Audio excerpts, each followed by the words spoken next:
नमस्कार मित्रांनो, हा जो मी व्हिडिओ बनवत आहे, हा व्हिडिओ सर्व लोकांसाठी आहे, सर्व आई-वडिलांसाठी आहे आणि सर्व मुलांसाठी आहे. एका घरामध्ये आई-वडील आणि मुलगा राहायचे. बहिणीचे लग्न झाले. आई-वडिलांना मुलाची काळजी आहे. माझ्या पोराचं लग्न केव्हा होईल, कसं होईल? कारण 2 बहिणीचे लग्न झाल्यावर, एका मोठ्या भावाचे लग्न झाल्यावर आणि लहान भाऊ जो आहे त्याचे लग्न व्हायचे आहे, वय वाढत आहे. मुलगा निर्व्यसनी आहे, तो कोणतेच असे व्यसन करत नाही. तरी पण आईवडिलांना काळजी असतेच. आई म्हणाली लेकराले, पोराले, बापू तुझं लग्न माझ्या डोळ्यासमोर झालं असतं, खूप चांगलं झालं असतं रे. आता कोण पोरगी देईन, काय होईन, एवढे दिवस झाले, अजून खूप साऱ्या पोराईचे लग्न व्हायचे आहे, तुझंही लग्न व्हायचं आहे. कुणीकडे गोष्टी करावं तर कोणी तयार होत नाही, कोणतीच पोरगी तयार होत नाही.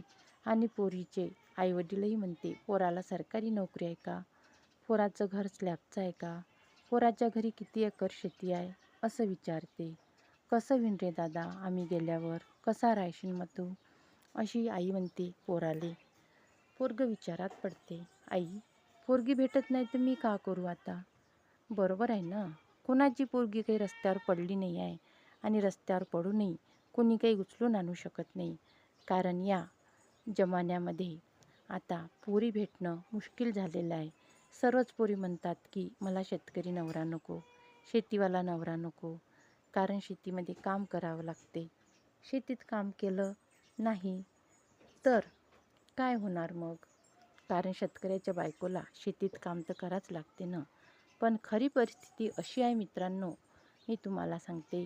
शेतकऱ्याच्या घरी एखादी पाहुणा जर अर्ध्या रात्री आला ना, अर्ध्या रात्रीत येत नाही म्हणा पाहुणा, पण ही गोष्ट आहे. एखादी पाहुणा आला तर शेतकऱ्याची बायको 2 पोळ्या 4 पोळ्या नाही काही तर बेसन करून त्याला जेवण घालेल. पण एखाद्या नोकरीवाल्याच्या घरी जा, त्याच्या बायकोला त्रासच येईल. आता एवढ्या वेळेस कोण आलं, असं झालं तसं झालं, 2 गोष्टी तिच्याच ऐकून घ्याव्या लागतो. हे एक खरंच आहे आणि मी जी तुम्हाला गोष्ट सांगत आहे तीही खरीच आहे. कारण आता भरपूर अशी पोरं आहेत ज्यांचे लग्न व्हायचे आहे आणि आईवडील चिंतेत असतात. मग कशी पोरगी मिळो, एका लेकराची कोण नाही मिळत तरी ते करायला तयार असतात.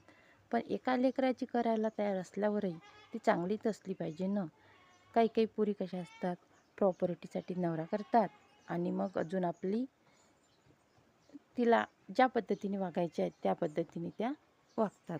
सगळ्याच जणी अशा म्हणतात, मला सरकारी नोकरीवाला नवरा पाहिजे. आणि पोरीचे आईवडीलसुद्धा म्हणतात, मला सरकारी नोकरीवाला जावई पाहिजे. माझ्या पोरीनं अजून काम केलं नाही. वाटल्यास मायबापाच्या घरी खूप काम करतात, कामाला जातात दुसऱ्याच्या शेतामध्ये. तरी म्हणतात ती, माझ्या पोरीनं काम केलं नाही, तिच्यानं काही काम होत नाही, नोकरी पाण्यावालाच पोरगं पाहिजे. त्या पोरीपेक्षा पोरीच्या वडिलाचीच खूप मोठी इच्छा असते, मला जावई चांगला पाहिजे म्हणून. तो मग बेवडा असला तरी चालते. काही काही लोक असेच काही काही ठिकाणी फसून जातात आणि जे निर्व्यसनी पोरं असतात, व्यसनाधीन असतात, त्यांना पोरी देत नाही. ते दारुड्याला दिल्याला परवडते फक्त त्याचा बंगला आणि नोकरी त्यांना चांगली दिसते. तर मुलगा म्हणतो मग आईवडिलांना, बाबा आई तुम्ही काळजी करू नका, मी काय करायचं आता ते करीन. मी योग्य पद्धतीने राहीन, चांगल्या पद्धतीने राहीन, बहीण भावासोबतही चांगलं राहीन. तुम्ही काळजी करू नका. माझ्या नशिबात जे असेल ते होईल. माझ्या भावाचा मुलगा आहे, त्याचा मी सांभाळ करेल आणि व्यवस्थित राहील. तुम्ही चिंता करू नका.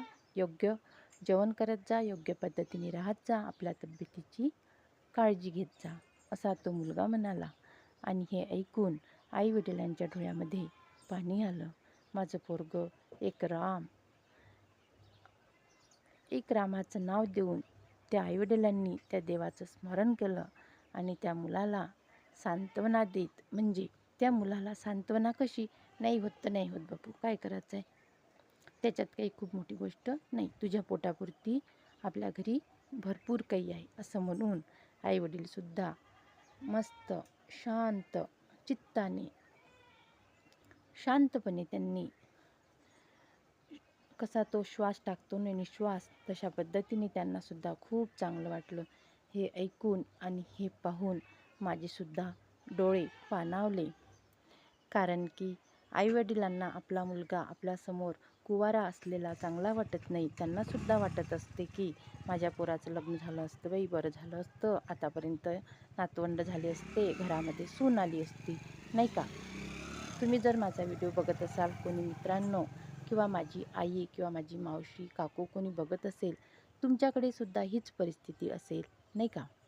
तर ह्याच गोष्टीचा आपण विचार करूया. आणि माझेसुद्धा एकच म्हणणे आहे की ज्या मुलांचे लग्न झाले नाही किंवा होणार नाही, किंवा त्यांना असं वाटते की आता माझं लग्न होणं मुश्किल आहे, तर काही चिंता करायची नाही. हे कलियुग आहे. या कलियुगामध्ये मस्त योग्य पद्धतीने राहायचं. तुम्हाला कोणता उद्योग करता येत असेल तर तो करायचा. आपल्या घरी शेती असेल तर शेती करायची. फालतू गोष्टीत पडायचं नाही, कोणतं व्यसन करायचं नाही, दारुड्यांसोबत राहायचं नाही. मस्तपैकी जीवन जगायचं आणि आपल्या आईवडिलांची सेवा करायची. कारण कोणाची पोरगीही कोणाच्या मनामध्ये काय आहे, ती 1 लेकराची असो की 2 लेकराची असो, काही तिच्या मनातलं आपण समजू शकत नाही. तुमचे बहीण भाऊ आहे, तुमचे आईवडील आहे, तुमचा भाऊ आहे, तुमचे पुतणे नातने यांच्यामध्ये मिळून मिसळून राहा. तुमचं भाग्य चांगलं होईल. आणि तुम्ही जर इकडे तिकडे अजून दवडले, म्हणजे इकडे तिकडे तुम्ही नजर टाकली, तर काही नाही, जीवन खराब होते सगळं. कोणी आजकालच्या पोरीबारीसुद्धा लुबाडून घेतात आणि काम झालं की तू कुठं मी कुठं अशी परिस्थिती आलेली आहे. ही सत्य परिस्थिती आहे आणि हीच खरी परिस्थिती आहे. कारण हे डोळ्यांनी पाहिलेली गोष्ट आहे. म्हणून मी हा व्हिडिओ आज बनवलेला आहे.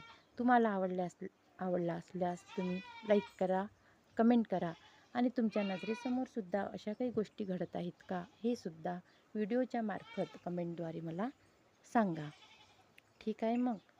Bye bye. भेटूया पुढच्या व्हिडिओमध्ये.